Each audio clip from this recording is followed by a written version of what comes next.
Hello, Quintessentials. Welcome back.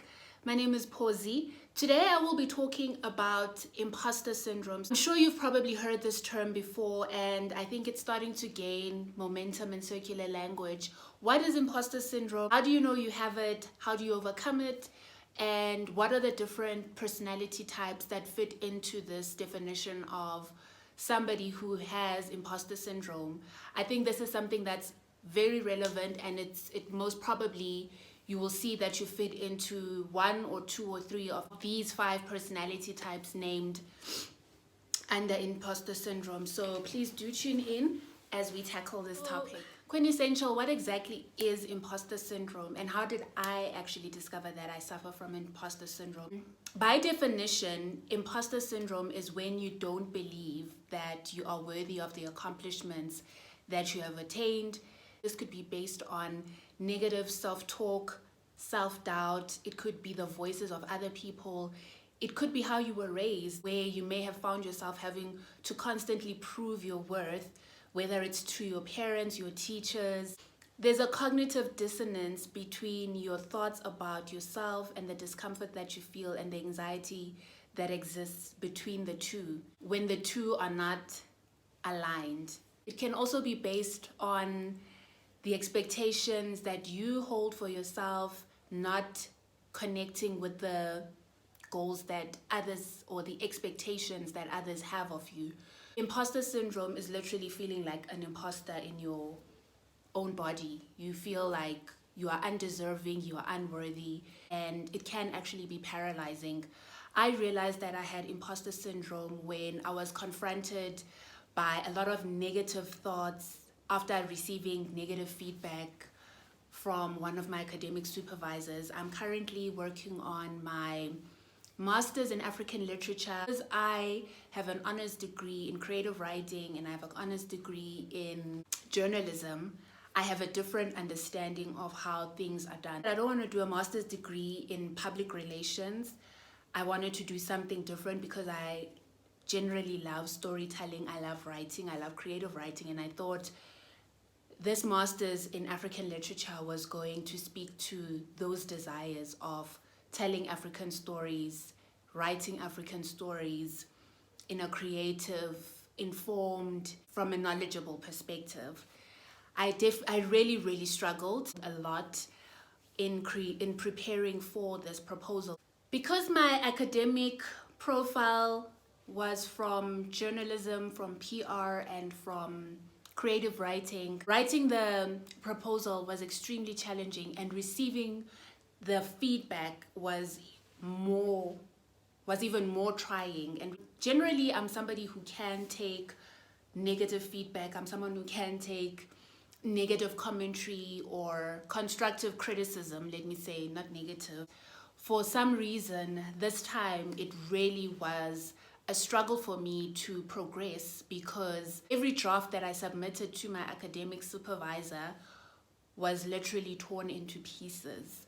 And I think to add insult to injury, when I was told that I can't write, my writing is poor, that really hurt my feelings, because I identify myself as a good writer. I identify myself as somebody who's really worked hard to hone her craft. And it took me back to when I started my career, one of the top agencies here in Johannesburg, when the account director at the time would literally tear my work into pieces and constantly hit me with a barrage of negative comments about my writing. It was affecting my self-esteem. It was affecting not just my work, but it was affecting my self-worth. And that was only because I was still young. I was fresh from varsity. I was still building character. And I think those moments were definitely character building. As she may have been right that my writing at the time was atrocious or bad. There is a way to correct someone without beating them down with constant negative feedback.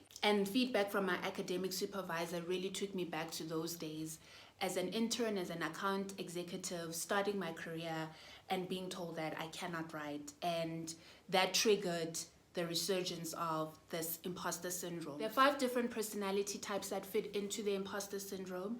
So we have the perfectionist, me, we have the natural genius, we have the soloist, then there's the expert, and lastly, we have the super.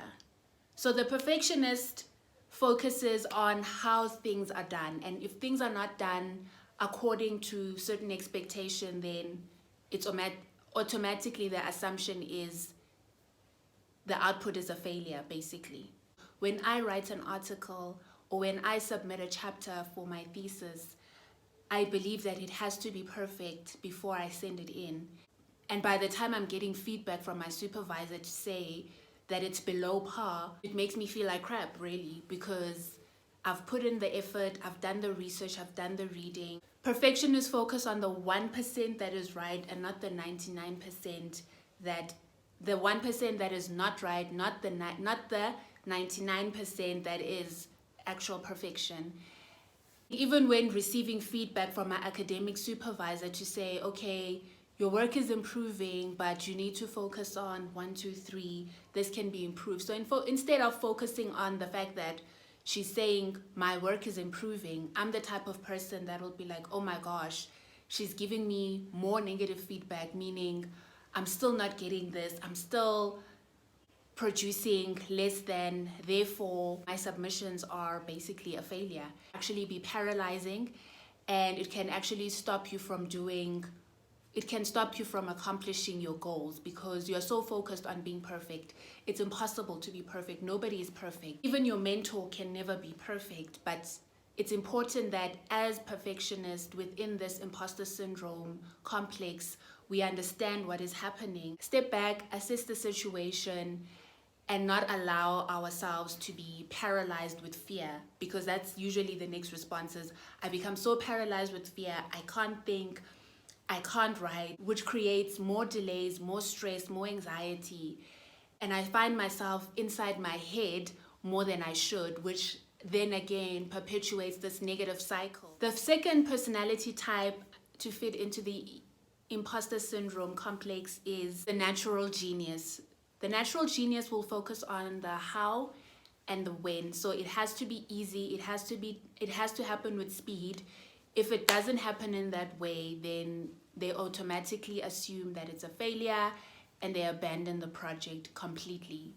As somebody who is not a natural genius and has to work twice as hard just to get the grades that are slightly above average, I understand how natural geniuses would get tired or would lose interest from performing certain tasks, because everything that comes naturally to them, everything is usually easy, and if it becomes hard and it requires more effort, then they lose motivation, they lose interest, they don't want to participate in the project anymore and would rather opt to abandon. But on the flip side, it just means just because you're a natural genius or you're a natural intellect or you're naturally good at something or even enjoy it, it doesn't mean that it's going to happen with ease. Like now I'm shooting a YouTube video. I may enjoy making content, but it's not easy.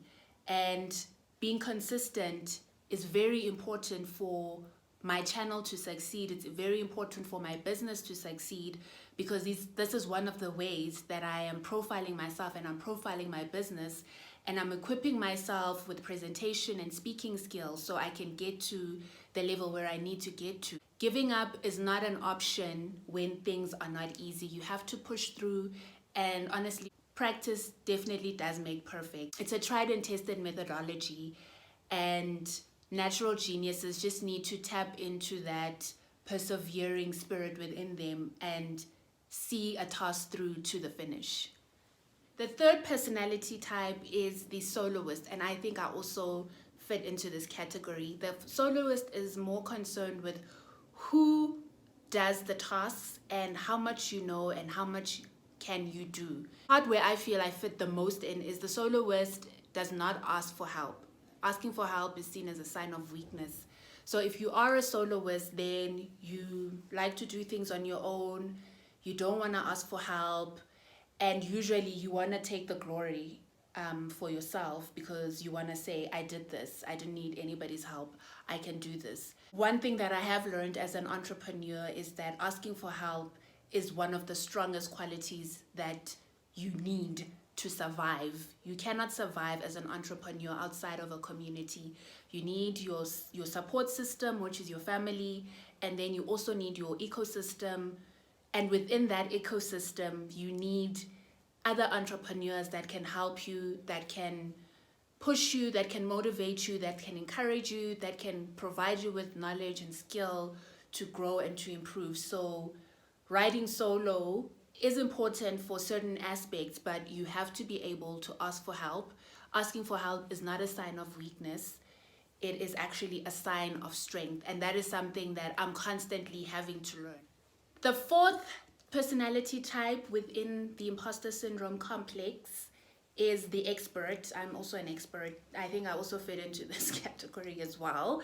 The expert needs to know everything. The what and the how much can be done. The expert needs to know everything before they start a project. They need to have the right certification. They need to have the right qualifications before they apply for any job. They are afraid to ask any questions in a boardroom setup or in a meeting because there's the fear that they may look stupid. And an expert feels empowered with information and knowledge, and that's the only way that they can move forward in doing something. While that is well and good, it can be limiting because for you to get to the next level, you can't get to the next level if you don't apply for that job, just because you believe that you don't qualify. And who says you don't qualify? Expert needs to have all the answers, and you can never have all the answers before you delve into a project, before you take the next step, before you go into the next phase in your life. You just have to relax, let go, and believe that your capabilities, your skills, the work that you've been putting in, the qualifications that you have, and the qualifications that you don't have. Even if you don't have the qualifications, you are capable. You are able to do the task at hand. You have the motivation. You have the work ethic. You have the skill. You are a fast learner. You're willing to put in the hard work. Sometimes it's not about the qualification or the degree. There are a lot of people that have degrees that are lazy AF, and you won't get anywhere with that. There are other character traits that are required for you to fulfill the function in a particular role. You have intuition, you have to use logic, make calculated decisions, but never limit yourself because you feel you don't have the right qualifications, you don't have all the information. You can never have all the information, but you have to take the next step, you have to jump, you have to make that leap and delve into that next chapter, that next phase into your life without any reservations. Lastly, we have the super. So the super is very close to the perfectionist. They set unrealistic goals. They want to do everything and they want everything achieved today. The focus for the super is how many roles can I excel in one particular moment. So whether that's being a great mom, a great businesswoman, a great wife, a great student, an A student at that, you are doing it all. It is impossible to do it all. It is impossible to be all things to everyone. So the super needs to chill, and quite frankly, all the personality traits need to chill. The remedy to imposter syndrome is having a balanced perspective of self. Know who you are, have your identity. My identity personally is rooted in my faith and my belief in Christ. No one is going to tell me otherwise. And also you have your track record that speaks for itself to say you've done 1, 2, 3, 4. You've done this before. If you're pursuing a postgraduate degree, you wouldn't be pursuing a postgraduate degree if you don't have an undergrad degree. So you've been able to do, if you were able to get an undergrad, you can definitely do a postgrad. If you were able to excel as an account executive in a PR firm, then you are able to become a senior account manager in the same PR firm because you are putting in the work, you are putting in the effort. You have to affirm yourself. You cannot rely on other people to affirm you. You have to have boundaries in place, and you have to have a balanced view of self. You don't want to have an overinflated sense of self, just like you don't want to have a low self-esteem and not know who you are and just ride with all the negative thoughts that say you cannot do it. I mean, that is incorrect. How do you overcome imposter syndrome? Be specific about your thoughts. Joyce Meyer always says, think about what you are thinking about. Is what you are thinking about helping your cause, or are you hurting yourself? You have to have positive thoughts about self. You have to speak positively about yourself. And sometimes when you're in a situation, it becomes exaggerated and magnified simply because you are in it. Take some time, put some distance, and have perspective. You are dwelling too much on the negative and things are not really as bad as they are. So think about what you are thinking about, gain perspective. Cancel all negative thoughts about yourself by saying positive things about yourself out loud constantly throughout the day. Another thing that you need to ask yourself is, would you speak about your friends in the manner that you are speaking about yourself? If you begin to cringe at the thought of your own negative thoughts, then you need to change that pattern. Most importantly, learn to think like a non-imposter. That's very key. Understand that by not asking for help, you're slowing the team down, because had you asked those questions, you would know what to do. You'd be following the brief. But don't be the kind of person that can never receive feedback, that can never receive criticism. The more you practice a skill, the better you become. So in my experience, I've realized that the first draft of a chapter that I'm going to submit for a thesis is never the best chapter. It's literally the foundation. Recently, I've noticed that I'm able to gain even more confidence because now I understand, yeah, she's right. This was not it, hey? It's just that in that moment, you didn't see it. But once you are able to take constructive criticism, then you are able to become better. You are able to practice and gain perspective. So if you are suffering from imposter syndrome, change that by changing the way you think and speak about yourself. Whether you're a perfectionist, a natural genius, an expert, a soloist, or a super. Speak to yourself in a positive, balanced way with perspective. I hope you found this information to be helpful. If you'd like to discuss it further in the comment section, please do hit me up. Please like, share, subscribe, and let's catch up in my next video. Thank you for your support and thank you for tuning in, and don't be an imposter.